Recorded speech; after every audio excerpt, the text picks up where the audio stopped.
आ जाओ। Good morning.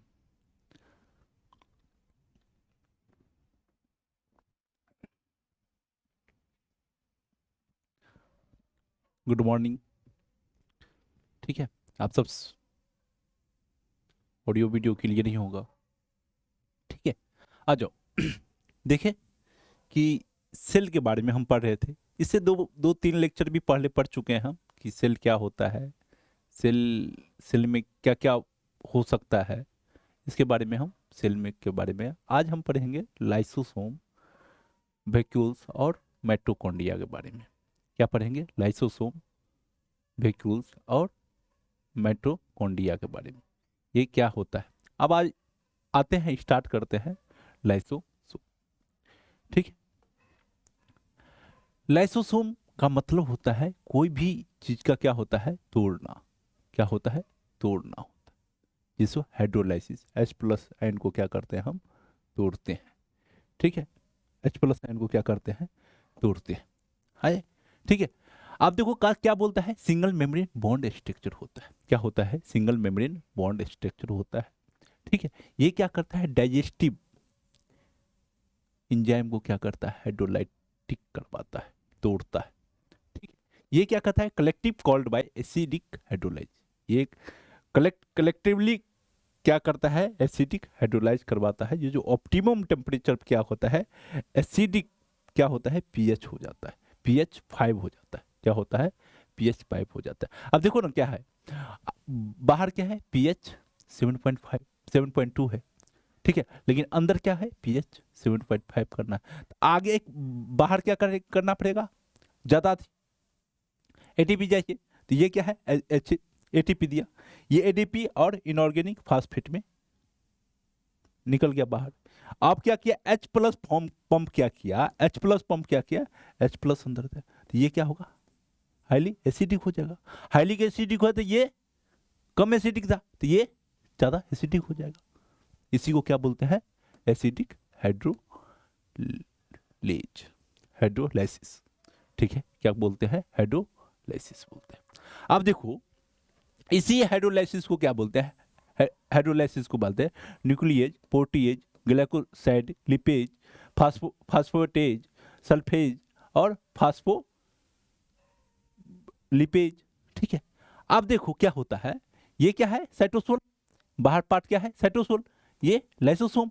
अब देखो, अब क्या होता है, प्रेजेंट इन ऑल यूकैरियोटिक। क्या होता है, present in all eukaryotic cells except mammalian RBC. उसमें क्या होता है, लाइसोसोम प्रेजेंट नहीं होता। क्या होता है, ऑल यूकैरियोटिक सेल एक्सेप्ट क्या है, मेमेलियन आरबीसी। ठीक है। देखो, large large size in RBC में बात कर अथी लाइसोसोम के बारे में बात करें तो क्या होगा, डब्ल्यूबीसी में, व्हाइट ब्लड सेल में होता। ठीक है। अब आ जाओ, most abundant lysosome are found in phagocytic cell in case of animals. Phagocytic cell में हम बताए थे तुमको कि ये सेल है, क्या है, सेल है। अब क्या है, ये फॉरेन पार्टिकल्स है। ये क्या है, फॉरेन पार्टिकल्स। अब क्या होगा, ये इसको जो फेगो सॉरी फेगो ना फेगोसाइटोटिक। ठीक है। फेगोसाइटिक हम बताए थे ये सॉलिड पार्ट हो। क्या होगा, सॉलिड पार्ट हो। ठीक है। ये सॉलिड पार्ट क्या हुआ, अंदर आया और क्या हुआ, अंदर में डाइजेस्ट हो गया। ठीक है। तो इसको क्या बोलेंगे, फेगोसाइटिक। एक होता है पिनोसाइटिक। फेगोसाइटिक का मतलब होता है सॉलिड। ठीक है। अब आ जाओ, देखो क्या होता है, ये आ गया। अब देखो, बात करें, बात करें क्या, absent in all all prokaryotic cell. ठीक है। Absent in all prokaryotic cell, और सभी प्रोकैरियोटिक सेल में क्या होगा, एब्सेंट होगा। But periplasmic space act as lysosome and prokaryotic cell. ये एक्सेप्ट है किसमें, पेरीप्लाज्मिक स्पेस में। ठीक है। इसमें देखो, अब आगे देखिए, अब देखो क्या होता है, कहता है लाइसोसोम, टाइप्स ऑफ लाइसोसोम। इसमें हम बताए थे कौन कौन, एक तो क्या होता है, एक देख लेते हैं कौन कौन होता है। एक तो होता है फर्स्ट प्राइमरी लाइसोसोम, ठीक है। दूसरा होता है सेकेंडरी लाइसोसोम,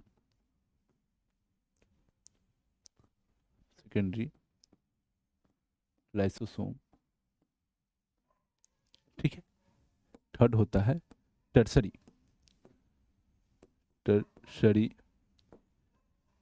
लाइसोसोम, ठीक है। लाइसोसोम्स,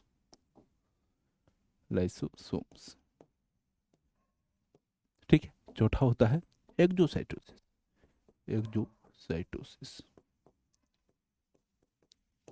ठीक है।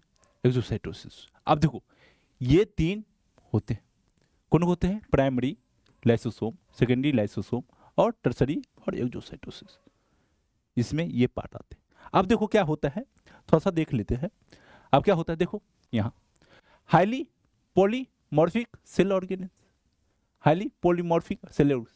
अब देखो ये क्या है, अब देखो क्या है, क्या है, सेल है, क्या है, माइटोकॉन्ड्रिया, ईआर ऊपर वाले, अंदर वाले माइटोकॉन्ड्रिया। अब क्या किया, ये क्या बताए थे, फेगोसाइटोक, ये पिनोसाइटोसिस। अब दोनों को डिजॉल्व किया, ऑटोफैगोसोम, ठीक है।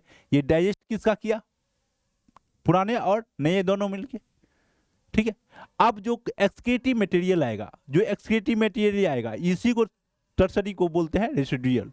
क्या बोलते हैं, इस टर्सरी को क्या बोलते हैं, रेसिडुअल बोलते हैं, ड्यूअल, ठीक है, रेसिडुअल भी बोलते हैं, ठीक है। आ जाओ, अब बॉडी, रेसिडुअल बॉडी बोलते हैं। अब ये क्या होगा, जो एक्सट्री प्रोडक्ट होगा एक्सोसाइटिस कर देगा बाहर, उसी को क्या बोलते हैं, एक्सोसाइटोसिस बोलते हैं। क्या बोलते हैं, एक्सोसाइटोसिस बोलते हैं। ये क्या आया, ऑटोफैगी में आया, इंट्रासेलुलर में काम कर रहे हैं अभी, ठीक है। अब आ जाओ, आप कहता है इंटरसेलुलर डाइजेशन, आप बताए थे इंटरसेलुलर डाइजेशन क्या होगा, जो अंदर में काम करे। तो इसमें हेटरोफैगी में क्या होता है, हेटरोफैगी में क्या है, अगर डाइजेस्ट करेगा तो क्या होगा, फॉरेन मटेरियल का डाइजेस्ट करेगा। किसका डाइजेस्ट करेगा, फॉरेन मटेरियल का करेगा। ऑटोफैगी में करेगा तो किसका, ओल्ड और डेड, माने पुराने और मरा हुआ को डाइजेस्ट करेगा, तो उसको क्या बोलेंगे, ऑटोफैगी बोलेंगे।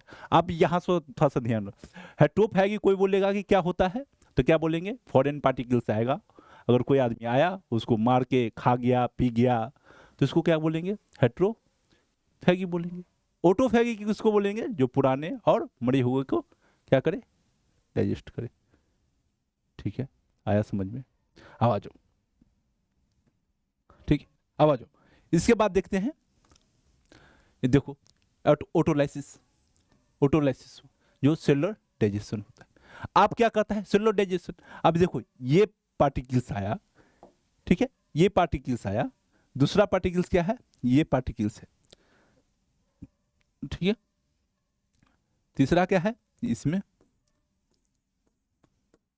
है। अब देखो क्या, इसमें लाइसोसोम है, लाइसोसोम्स, ठीक है, एंजाइम, ठीक है, लाइसोसोम एंजाइम। अब ये क्या, अगर ये बाउंड्री को कोई तोड़ दे, क्या करे, ये बाउंड्री को तोड़ के ब्रस्ट, ये डिवाइड होते होते होते क्या करेगा, ये बाउंड्री को तोड़ देगा, ठीक है, बाउंड्री को तोड़ देगा। अगर ये बाउंड्री टूट जाए ना, तो इसी को क्या बोलते हैं, ऑटोलाइसिस बोलते हैं, ठीक है। तो ये क्या होगा, साइटोप्लाज्म में मिल जाएगा, साइटोप्लाज्म में मिल जाएगा, ठीक है, साइटोप्लाज्म में मिल जाएगा। आया समझ में, ठीक है। अब देखो आगे, देखो यहाँ, sometimes of all lysosome are cell burst and dissolve the completely cells, ठीक है, ठीक है। तो ये क्या हुआ, जो बाहर वाला जो परत था वो क्या हुआ, टूट गया, तो ये क्या होगा, साइटोप्लाज्म में मिल गया। तो इसी को क्या बोल रहे हैं, लाइसिस बोलेंगे। है समझ में इतना? अब देखो, अब देखो क्या होता है, कहता है ऑटोलाइसिस, थोड़ा सा डाइजेस्टिव सिस्टम में पढ़ते हैं, डाइजेशन में पढ़ते हैं। क्या होता है, सम टाइम्स ऑफ लाइसोसोम, यही लिखा हुआ है। और क्या कर रहा है, ब्रस्ट करके डिजोल्व करेगा कंप्लीटली, जो साइटोप्लाज्म में मिल जाएगा उसी को क्या बोल के ऑटोलाइसिस बोलेंगे। ये क्या lysosome suicidal and bag of cell. ठीक है, इस लाइसोसोम को क्या बोला जाता है, सुसाइडल बैग ऑफ सेल। क्या बोलते हैं, bags of cell, suicidal bags of cell बोलते हैं। अब आ जाओ, अब कहता है ऑटोलाइसिस ऑकर ड्यूरिंग, ठीक है, रिमूवल ऑफ ओल्ड सेल, ठीक है, और removal unwanted organ of embryo. ठीक है, अनवांटेड ऑर्गेन ऑफ एम्ब्रायो। ठीक है, ये कैसे होता है, अब आ जाता है मेटामॉर्फोसिस। क्या होता है, मेटामॉर्फोसिस। आप कहते हैं cathepsin of lysosome digest by cell of tadpole of larva. अब टेडपोल लार्वा में थोड़ा सा समझ में आता है, क्या था, ये लार्वा फॉर्म था, लार्वा फॉर्म में क्या हुआ, टेडपोल था, ये मेटामॉर्फोसिस हुआ, मेटामॉर्फोसिस हुआ तो क्या हुआ, फ्रॉग। लेकिन इसका टेल कौन कर दिया, कैथेप्सिन इंजाइम था, वो क्या हुआ, डाइजेस्ट कर दिया। कैथेप्सिन इंजाइम कौन क्या था, डाइजेस्ट कर दिया इसको, टेल को। ठीक है, इसी को क्या बोलते हैं, मेटामॉर्फोसिस। आया समझ में इतना? आया? ठीक है, आपका था है फॉर्मेशन ऑफ लाइसोसोम। क्या है, formation of lysosome. RER plus Golgi body is equal to lysosome. ठीक है, RER plus Golgi body is equal to lysosome. ठीक है, हाँ, देखो अब क्या होता है, अब देखो क्या होता है, कहता है कि आप लाइसोसोम के बारे में पढ़ ली, इतना ही पढ़ना था लाइसोसोम के बारे में। आप कहते हैं वेक्यूल्स के बारे में पढ़ लेंगे। क्या करेंगे, वेक्यूल्स के बारे में पढ़ेंगे। तो वेक्यूल्स क्या होते हैं, कहता है सिंगल मेम्ब्रेन।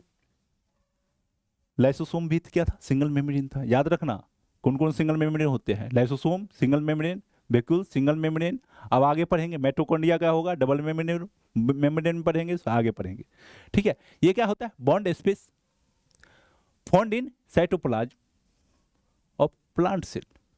ठीक है, अगर मेच्योर प्लांट सेल में बोला जाए तो क्या होगा, present within the large size.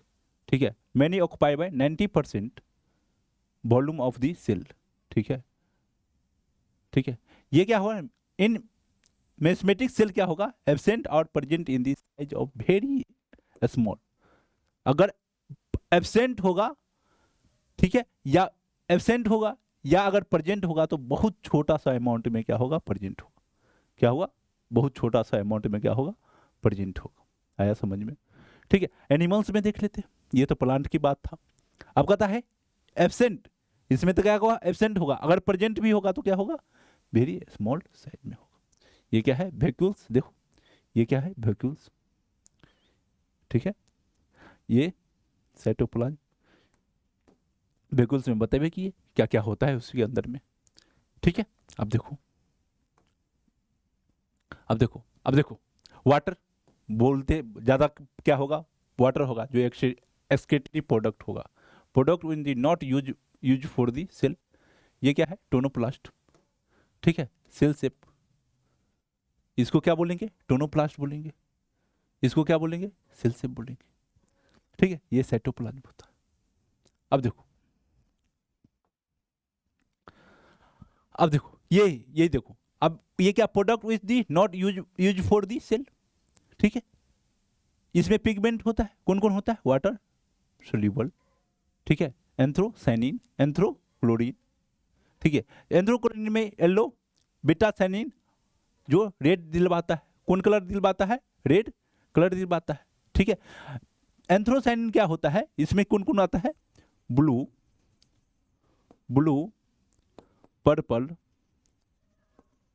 Purple और वायलेट। ठीक है, वायलेट आता है। ठीक है, अब देखो इसमें क्या होगा, शुगर, अमीनो एसिड और ऑर्गेनिक एसिड।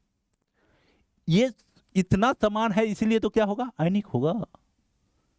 स्वाभाविक है ना, आयनिक होगा। क्या होगा, आयनिक होगा। इसका मतलब यहां क्या होगा, हाई कंसंट्रेशन होगा, यहां क्या होगा, लो कंसंट्रेशन होगा। देखो यहाँ लो कंसंट्रेशन, यहाँ हाई कंसंट्रेशन। ठीक है, आप देखो आगे चलते, देखो वेहिकल्स। ठीक है, कंट्रैक्टाइल वेहिकल्स क्या होता है? कंट्रैक्टाइल वेहिकल्स इसको बोलते हैं जो बड़ा को क्या करके इनगल्फ कर ले। ठीक है, देखो एस्केटिक ऑफ ऑस्मो रेगुलेशन, ये ऑस्मो रेगुलेशन में काम करे। और क्या है? अमीबा, एग्जाम्पल में क्या होगा? Amoeba.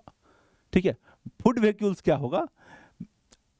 Food vehicles are the form by engulfing of food particles, engulfing of food particles. ठीक है, engulfing on of food particles, protista. Example क्या होगा? पोटेस्टा होगा। आया समझ में? अब देखो, अब देखो यहाँ देखो, अब आ जाता हूँ मेट्रोकॉन्ड्रिया। कहाँ आ जाते हैं? मेट्रोकॉन्ड्रिया के बारे में आ जाते हैं। ठीक है, मेट्रोकॉन्ड्रिया क्या होता है? Cell furnace. क्या बोलते हैं इसको? सेल फर्नेस भी बोलते हैं, स्टोरेज बैटरी भी बोलते हैं। ठीक है, क्या होता है? 70% एनर्जी क्या करे? टोटल एनर्जी एंजाइम को क्या करता है? Of this cell. ठीक है, सेल में काम करने का काम करता है। इसमें आ जाते हैं, अगर डबल मेम्ब्रेन बॉन्ड स्ट्रक्चर बोला तो कौन है? मेट्रोकॉन्ड्रिया। ठीक है, इसको क्या बोलते हैं? Power house of the cell या ATP mill of the cell भी बोलते हैं। ठीक है, क्या क्या बोलते हैं? Double membrane bond structure, power house of the cell. ठीक है, और फास्फोराइलेशन क्या है? फास्फोराइलेशन और एंड प्रोवाइड भी एनर्जी ऑफ द सेल। ठीक है, ये मोस्टली क्या होता है? एक्टिव होता है। ठीक है, और present in almost of the eukaryotic cell. ठीक है, और क्या होता है? In prokaryotic cell of eukaryotic cell में क्या होता है? ऑलमोस्ट प्रेजेंट होता है। ठीक है, और प्रोकैरियोटिक में सेल आर परफॉर्म दी मेजोसोम। ये परफॉर्म कहाँ करता है? मेजोसोम में परफॉर्म करता है। अब देखो ना यहाँ क्या है, अब देखो ये क्या है? सेल है। ये क्या है? ये पार्ट क्या हो गया? माइटोकॉन्ड्रिया। ये न्यूक्लियस, ये डीएनए। ठीक, ये न्यूक्लियस बोल सकते हैं। ठीक है, आया समझ में इतना? नहीं आया? आया? देखो, अब देखो आगे, इससे आगे देखते हैं। ठीक है, आप कहता है कि माइटोकॉन्ड्रिया कितना होगा? नंबर ऑफ वेरिएबल, स्वाभाविक है ना? एक से ज़्यादा भी हो सकता है, एक भी हो सकता है, 10 भी हो सकता है, 50 भी हो सकता है। ये अमाउंट करता है कि कितना एनर्जी किसके पास होना चाहिए, कितना एनर्जी से कौन काम कर रहा है, उसके डिपेंड करता है उस बॉडी फिजियोलॉजिकल बिहेवियर पर। ठीक है, देखो यहाँ लिखा, depend of the physiological activity of the cell, mitochondria. ठीक है, कहता है कॉन्ड्रियम का मतलब होता है all of the mitochondria are present in the cell. ठीक है, कितना माइटोकॉन्ड्रिया प्रेजेंट है वो क्या बुलाता कहलाता है? कॉन्ड्रियम कहलाता है। क्या कहलाता है? कॉन्ड्रियम कहलाता है।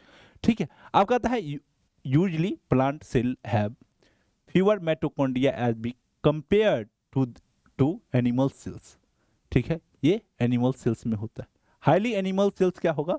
Mitochondria are found in flight of muscles of bird. सबसे ज्यादा अगर माइटोकॉन्ड्रिया पूछा जाए किसमें होता है तो बर्ड, जो फ्लाई करने वाली है, जो उड़ने वाली पक्षी है, उसमें क्या होगा? सबसे ज्यादा माइटोकॉन्ड्रिया होगा। ठीक है, अब देखो ये फिगर है, ये फिगर है, देख सकते हैं कि कितने हैं, इससे ज्यादा भी हो सकता है। ठीक है, आ जाओ, आप कहता है माइटोकॉन्ड्रिया का थोड़ा सा साइज देख ले। क्या देख ले? साइज देख ले। ठीक है, अब क्या होता है इसका? अगर डायमीटर देखा जाए तो डायमीटर कितना है? 0.2 से 1 माइक्रोमीटर होता। ठीक है, और क्या होगा? एवरेज क्या होगा? 0.5 माइक्रोमीटर। ठीक है, अगर लेंथ की बात कहा जाए तो 1.0 टू 4.1 माइक्रोमीटर होगा। शेप क्या होगा? स्फीयर और सिलिंड्रिकल होगा। ठीक है, ये बहुत इंपॉर्टेंट है, और सिलिंड्रिकल होगा। आया समझ में? आप कहता है chondria as stand by Janus green B. ठीक है, माइटोकॉन्ड्रिया को एक्सटेंड कौन किया था? Janice green B. विदाउट, ठीक है, without extending by not visible in the macroscope. क्या हुआ था, ये अगर स्टेनिंग नहीं करता तो विजिबल नहीं था, वो दिख ही नहीं रहा था कि माइटोकॉन्ड्रिया है कहाँ। ठीक है, इसीलिए क्या किया था जेनिस ग्रीन बी, क्या किया था, स्टेनिंग करवाया था, और तब क्या किया था, माइक्रोस्कोप के पास ले गया था, तब क्या किया था, वो माइटोकॉन्ड्रिया को देखा गया था। ठीक है, ये याद रखना, स्टेनिंग कौन का है, जेनिस ग्रीन बी। ठीक है, जेनिस ग्रीन बी। ठीक है, आ जाओ, अब आ जाओ। कहता है कि ऑटो चेंबर, अब क्या होता है ऑटो चेंबर, माइटोकॉन्ड्रिया में हम पढ़ेंगे ऑटो चेंबर, इनर चेंबर। ठीक है, ठीक है, ऑटो चेंबर, इनर चेंबर, ठीक है, ये सब पढ़ेंगे। ठीक है, ऑटो चेंबर के बारे में हम देख लेते हैं। तो क्या होता है, मोड परमेबल होता है। क्या होता है, मोड परमेबल होता है। अब ऑटो चेंबर देखो ना, अगर मोड परमेबल होगा तभी तो आयन आएगा जाएगा। क्या होगा, आयन आएगा जाएगा, मोड परमेबल होगा। ठीक है, पोरिन प्रेजेंट होगा, स्वाभाविक है पोरिन प्रेजेंट होगा, तभी तो क्या होगा, ये पार्टिकल्स प्रेजेंट होगा, तभी तो क्या होगा, कोई पार्टिकल्स अंदर आ सकता है जा सकता है। ठीक है, पोर होगा, छिद्र होगा। ठीक है, इंजाइम प्रेजेंट। ठीक है, contain more phospholipid and cholesterol.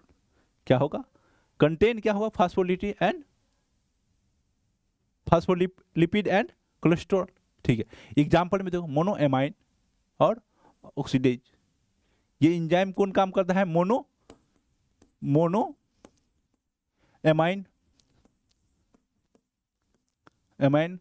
Oxidise. ठीक है, मोनोएमाइन ऑक्सीडाइज, आया समझ में। अब देखो, अब आगे देखो क्या होता है। ठीक है, ये बताए मोनोएमाइन ऑक्सीडाइज। ठीक है, अब क्या बोलता है, देखो इस पार्ट को क्या बोलेंगे, इनर, इस पार्ट को क्या बोलेंगे, इनर मेम्ब्रेन। ठीक है, अब इस पार्ट को क्या बोले, ये पार्ट को क्या बोलेंगे, पेरी माइटोकॉन्ड्रियल स्पेस। ठीक है, लेकिन अंदर वाले पार्ट को क्या बोलेंगे, इनर चेंबर या मैट्रिक्स बोलेंगे। आया समझ में। आप देखो क्या बोल देंगे, अगर ये वाला पार्ट पूछा जाए तो इनर, पहले तो आउटर वाइज देखो, आउटर इसमें क्या होगा, पोर होगा, क्या होगा, और परमेबल होगा। ठीक है, इनर वाले पार्ट में क्या होगा, अंदर होगा, अंदर वाले पार्ट को, इससे क्या होगा, ये बीच वाला जो स्पेस है ना, इसको क्या बोले, पेरी माइटोकॉन्ड्रियल स्पेस बोलेंगे, जिसको आउटर चैम्बर भी बोला जाता है। क्या बोला जाता है, आउटर चैम्बर भी बोला जाता है। आया समझ में। अब देखो, अंदर वाला इनर चैम्बर या मैट्रिक्स बोल सकते हैं। ठीक है, आया समझ में। आ जाओ, अब देखो क्या हो, इनर, अब आ जाते हैं इनर चैम्बर।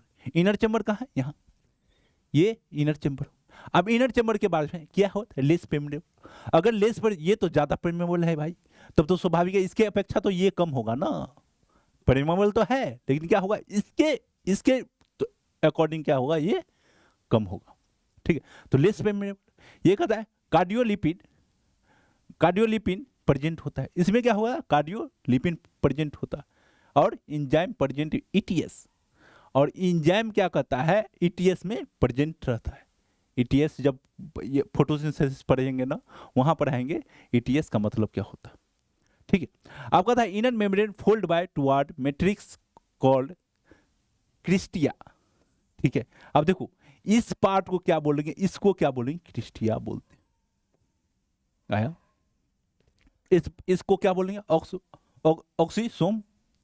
क्या बोलते हैं, ऑक्सीसोम बोलते हैं। अब देखो क्या कहता है, cristae increase by surface area of inner membrane. ये क्या करता है, क्रिस्टिया क्या करता है, अपने अंदर में क्या करता है, इंक्रीज करता है सरफेस एरिया को। ठीक है, स्वाभाविक है, बड़ा देखो है तभी तो इंक्रीज हो रहा है ना। आया समझ में इतना।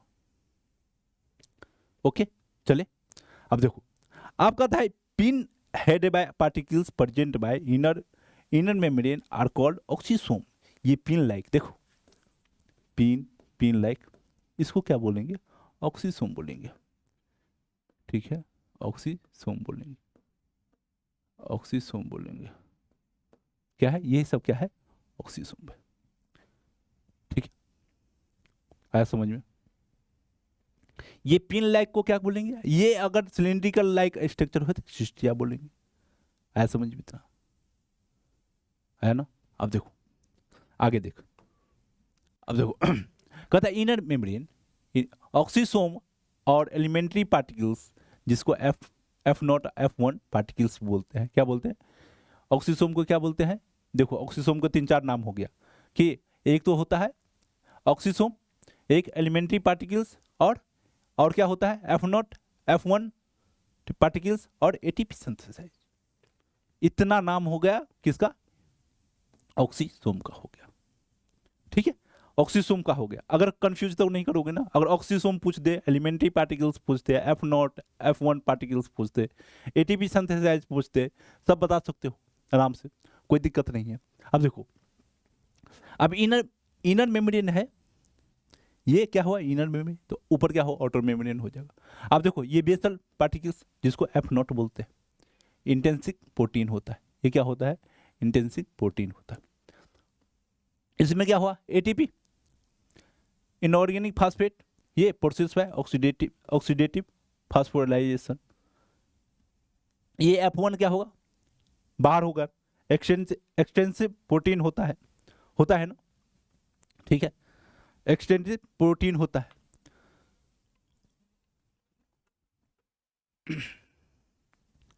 एक्सटेंसिव प्रोटीन होता है। अब देखो एक्सटेंसिव प्रोटीन होगा तो क्या होगा? आउटर चैम्बर आएगा। अब क्या होगा? आउटर चैम्बर आएगा। आउटर चैम्बर कहाँ है? यहाँ।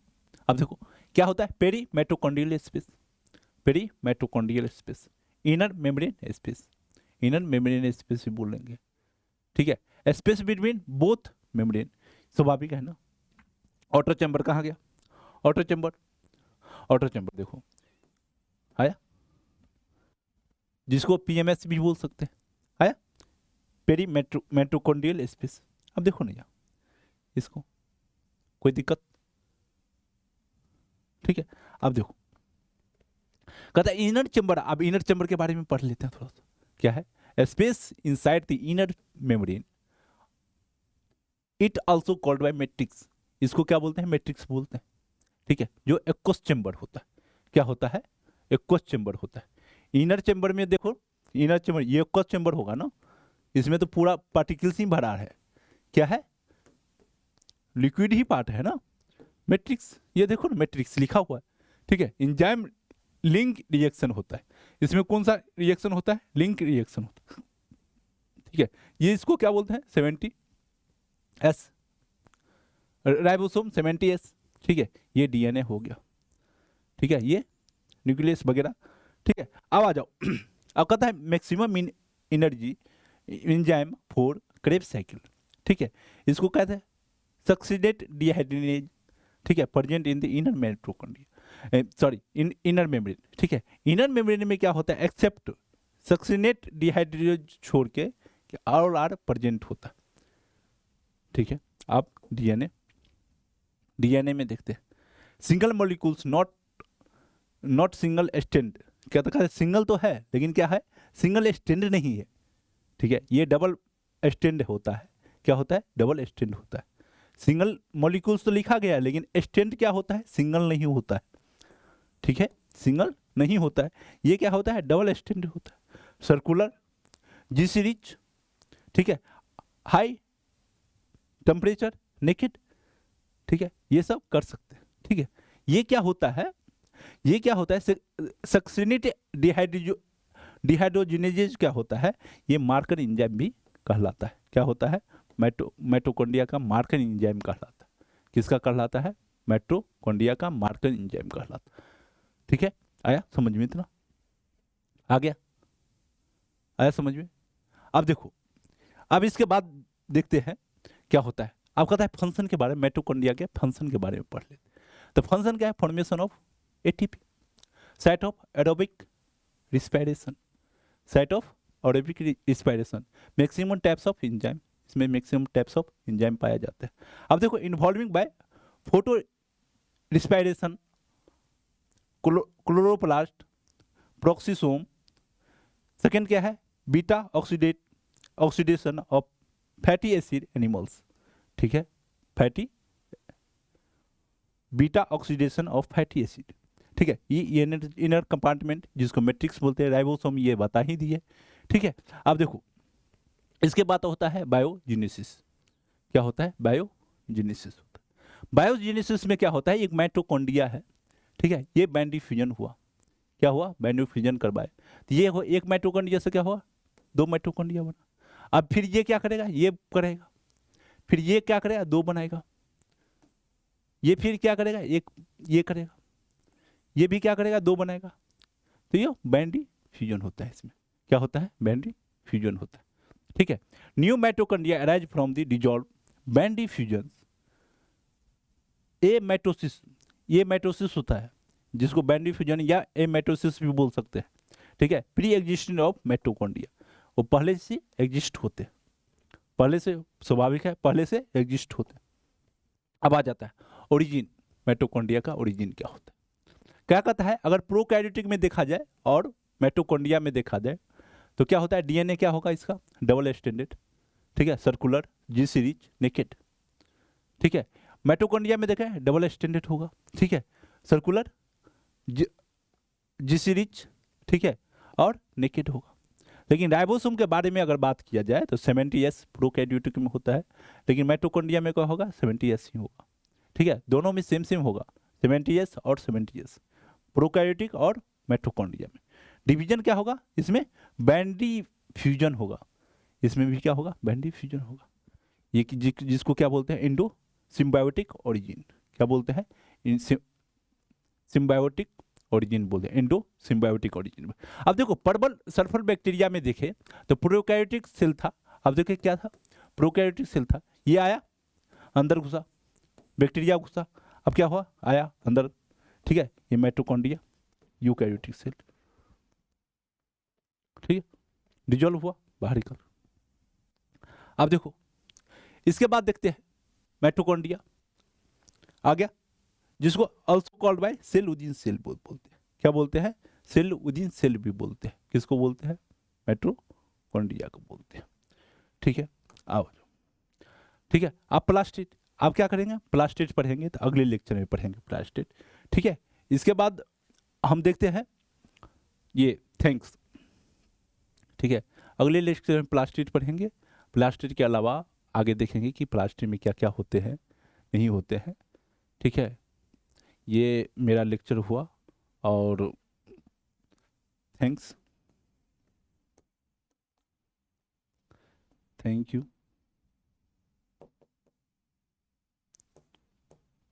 ठीक है।